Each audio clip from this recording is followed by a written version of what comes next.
Otro fiscal, en este caso el fiscal adjunto de Samaná, Isidro Poché López, ha sido acusado de intentar acosar sexualmente a una mujer. En este caso se trata de Denise Enríquez van der Horst, una mujer que acudía a la Fiscalía de Samaná, según ella explicó a los medios de comunicación, dando seguimiento al caso de su esposo, que está siendo sometido a la justicia, también por un caso involucrado con la posibilidad de que haya tenido relaciones sexuales con una menor. De eso se trata el caso por el cual está siendo sometido a la justicia Noé Francisco Cortorreal, esposo de Denise Enríquez van der Horst. Según las declaraciones de Denise Enríquez, ella decidió hacer la denuncia después de ver el resultado que tuvo en los tribunales la semana pasada. La denuncia presentada por unas 11 mujeres, 8 de ellas miembros del Ministerio Público, relacionadas con el acoso sexual a que eran sometidas por el fiscal titular de esa demarcación, Robert Justo. Recordemos que justo la semana pasada fue destituido del Ministerio Público a través de una decisión del Consejo Disciplinario, y además se le está con esa decisión también negando la posibilidad de que pueda participar en cualquier función pública durante 5 años. En eso consiste la sanción, y ahora se inicia el juicio penal en un tribunal ordinario, porque las 11 mujeres que hicieron la denuncia primero ante el Consejo del Ministerio Público han decidido accionar en la justicia ordinaria. Denise Enríquez van der Horst, esposa de Noé Francisco Cortorreal, acusa ahora a este fiscal adjunto de Samaná de intentar seducirla a cambio de que éste variara su posición con relación al caso por el cual está siendo sometido su esposo. Ella dice ante los medios de comunicación, como ustedes veían, prácticamente lo que se formó fue una rueda de prensa, que tiene mensajes en su teléfono, mensajes de texto en su teléfono, que le ayudarían a demostrar que lo que dice es cierto. Ella dice que este fiscal pedía favores sexuales a cambio de modificar su conducta con relación a la acusación en la que está presentando en contra de su marido. Llama la atención que, bueno, el fiscal ayer incluso se presentó a la sede de la Procuraduría General de la República, no dio muchos detalles, sí que con algunos medios les dijo que esto no es más que una estrategia de los involucrados en este expediente para intentar sacarlo del caso, y se declaró inocente ante algunos medios de comunicación. Llama la atención que justo en el año 2013 hemos encontrado unas publicaciones de algunos medios de comunicación, entre ellos 7 días, publicaba una nota indicando que este fiscal, Robert Justo, fue arrestado cuando trabajaba en Villa Altagracia, supuestamente por haber recibido el pago de un soborno para dejar en libertad a unos cuatreros. En ese momento el fiscal actuante, Juan Medina de los Santos, procedió a arrestarlo por entender que tenía pruebas suficientes como para acusarlo de recibir dinero como pago de soborno para dejar fuera de un expediente a los implicados en este caso. Poco tiempo después, en el año, digamos que 2014, un año después, el juez designado en jurisdicción privilegiada de la Cámara Penal de Apelación del Departamento Judicial de San Cristóbal, Elías Félix de la Rosa, dispuso el archivo del caso, archivo definitivo de este caso, por entender que las pruebas que se presentaron no eran contundentes y que por tanto no existían pruebas suficientes como para poder declarar culpable a este fiscal.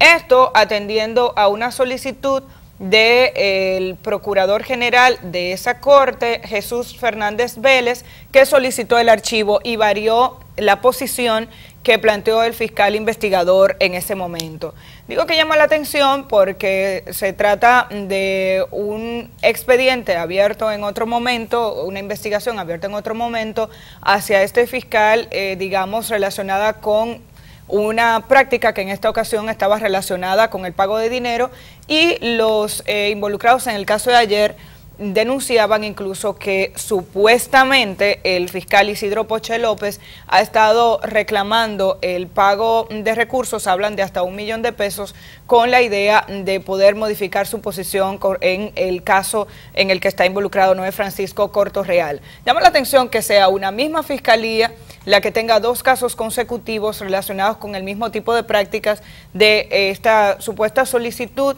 de favores sexuales, por denominarlo de alguna manera, para incluso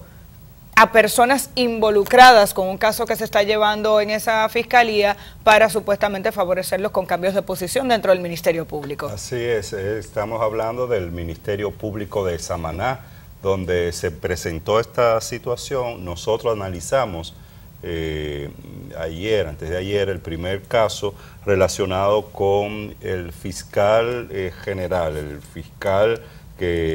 titular de este Ministerio de Samaná. Bueno, y hoy se presenta esta situación con un fiscal adjunto, y decíamos que es importante que se cree un precedente en el sentido de que haya una sanción de carácter disciplinario, como la que pasó con el fiscal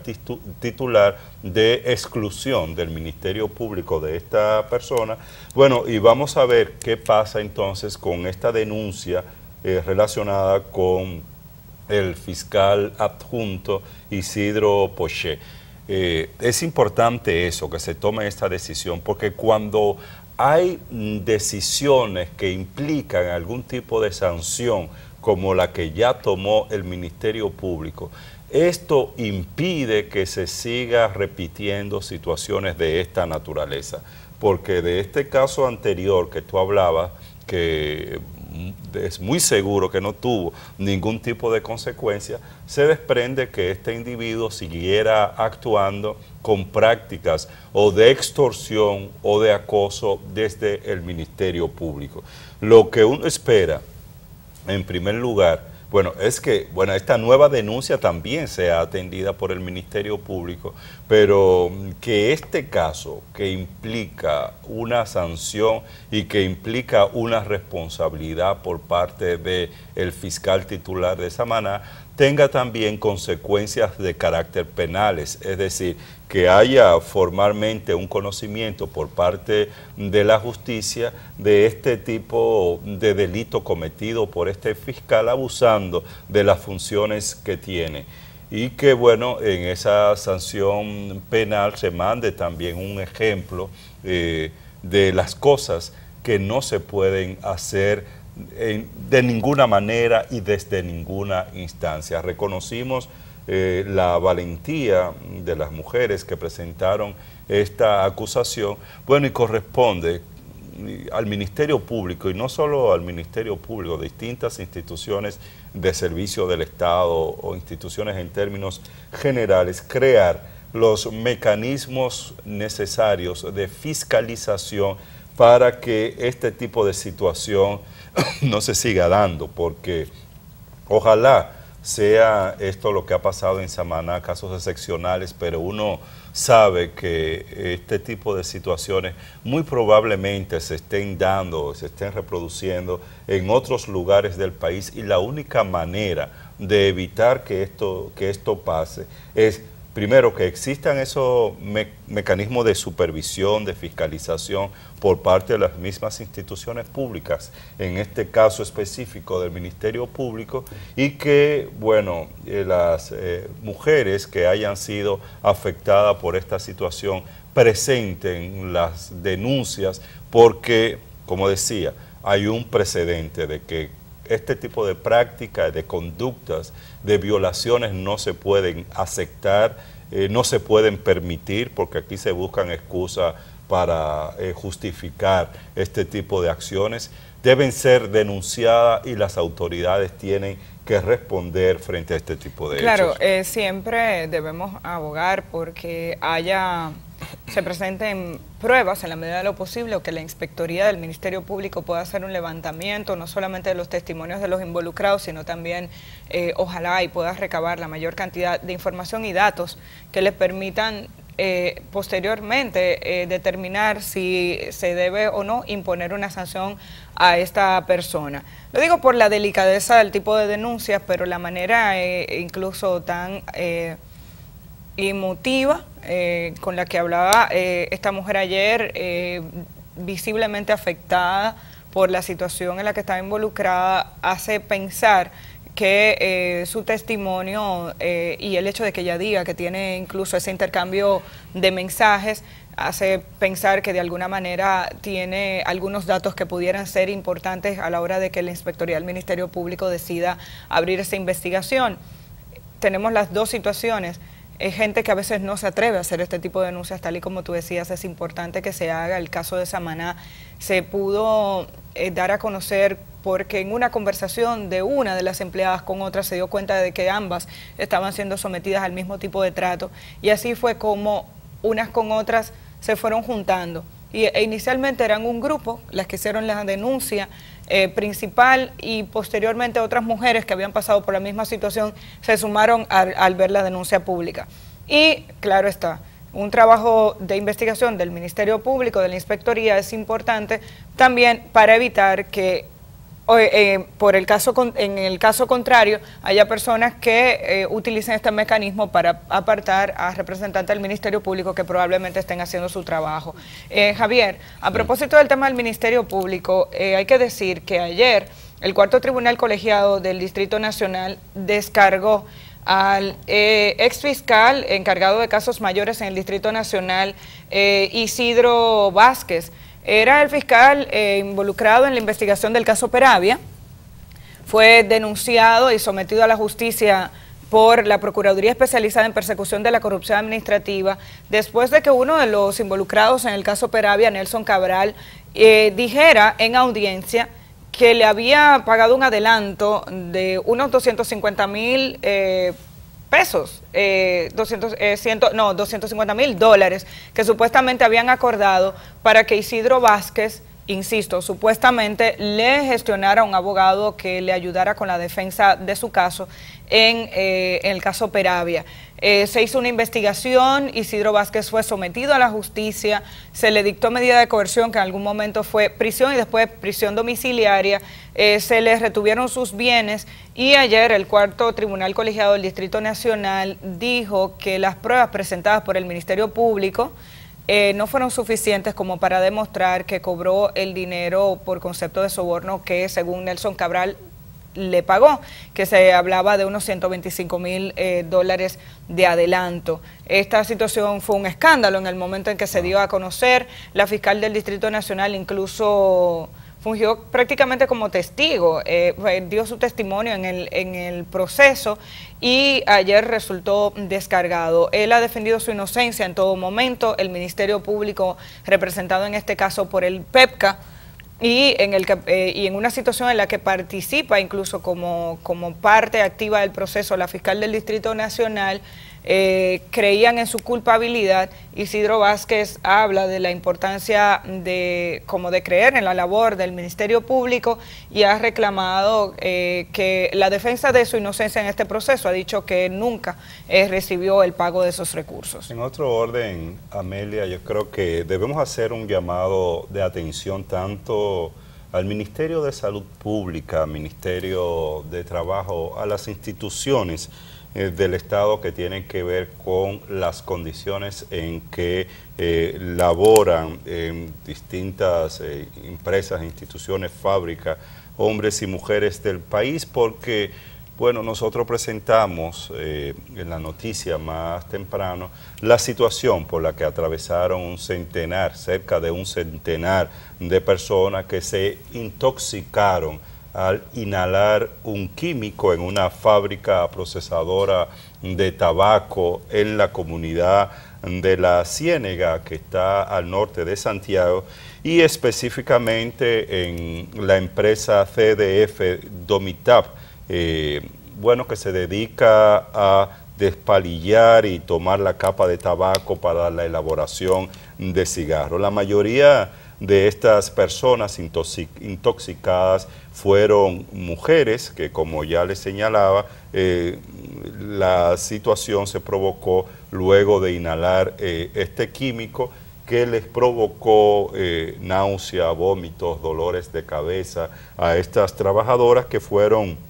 en su mayoría atendidas en el hospital para asegurados Estrella Ureña. Y digo que hay que llamar la atención a las autoridades sobre esta situación porque desde hace menos de un mes esta situación se ha repetido con otras fábricas procesadoras de tabaco. La semana pasada, por ejemplo, hubo una situación similar y bueno, y se ha dado otra situación en Moca, por ejemplo, en Tamboril, donde personas que laboran en estos lugares han sido afectadas, han sido intoxicadas. Y uno se pregunta, ¿qué está pasando? ¿Están creando estas empresas las condiciones para que esto no se dé o no? Bueno, yo conversé con el subdirector del Departamento de Salud Ambiental del Ministerio de Salud Pública, Bruno Calderón, quien admitía que el Ministerio de Salud Pública está dando seguimiento a varias empresas que trabajan con el tabaco. Él afirma que varias tabacaleras no están dejando el periodo adecuado para la administración de un fungicida que se le aplica a la hoja del tabaco cuando se va a despalillar, para poder entonces trabajar el tabaco y darle la forma que tiene. Son hojas. Un tabaco está compuesto sobre todo en su cuerpo por una serie de hojas que se van pegando unas con otras a través de una acción bastante artesanal en la que trabajan sobre todo en ese proceso mujeres. Cuando las hojas se cortan, eso atraviesa por un proceso y parte de ese proceso tiene que ver con la aplicación de un fungicida que debe ser colocado o echársela a las hojas para evitar que cualquier alimaña, cualquier insecto que esté pegado es hoja, es material vivo, para que esos animalitos mueran antes de trabajar la hoja y tener un tabaco con el nivel y la calidad del producto que se quiere en esa fábrica. Hay un proceso para la aplicación y el posterior trabajo de esa hoja. Se supone que después de la aplicación de ese fungicida debe pasar un periodo de 24, 48 y hasta 72 horas según el producto, en el que esas hojas deben estar encerradas porque es un material tóxico. Se aplica, por lo general dice que en una especie de galpón, y ese lugar debe permanecer cerrado totalmente porque la absorción a través de la nariz puede producir intoxicación. Estamos hablando de veneno. Después de que se pasa el periodo establecido del producto, entonces se debe ventilar el lugar donde estaban almacenadas esas hojas. Según lo que Salud Pública ha detectado, aparentemente varias empresas que trabajan con el tabaco, atendiendo a la posibilidad incluso de querer trabajar con mayor rapidez su producto, no están dando el tiempo de ventilación suficiente a esos lugares de almacén. Y el personal está entrando antes de tiempo a un sitio donde se aplicó un veneno. Por tanto, todavía en el lugar hay veneno suficiente en el ambiente como para que la gente se pueda intoxicar. Según lo que se ha podido detectar hasta ahora, el hecho de que haya gente con náuseas, vómitos, implica incluso que hay una cantidad de veneno en el ambiente suficiente como para que la gente muestre signos de intoxicación de manera rápida. El Ministerio de Salud Pública ha estado dando seguimiento a este caso porque, según los que nos indicaron, la pasada semana estuvieron en Moca y se impuso o se dio una advertencia a la empresa que tuvo el problema la semana pasada, que creo que fueron 2 empresas a las que se les advirtió acerca de la posibilidad de que haya una sanción. Y a partir de ahí, si hay consecuencias mayores, puede haber una intervención no solamente del Ministerio de Salud Pública, porque estamos hablando de afectación a la salud de estos empleados y empleadas que están teniendo contacto con un material tóxico al que no le deben poner la mano hasta que no cumpla su periodo de absorción total en la hoja. Y segundo, está la posibilidad de que intervenga el Ministerio de Trabajo, porque esto también tiene que ver con las prácticas adecuadas de buen manejo y de atención al personal que trabaja en una empresa. Ojalá y ambos ministerios den seguimiento de manera específica a esta situación, porque llama la atención que el hecho de que hayamos tenido varios casos recientemente, que aquí existen leyes, pero es importante que se cumplan. Están llegando pacientes con situaciones similares a varias clínicas en lugares donde se está trabajando el tabaco. Se necesita una mejor supervisión de las autoridades y la aplicación de sanciones contundentes para que este tipo de prácticas no se siga reproduciendo.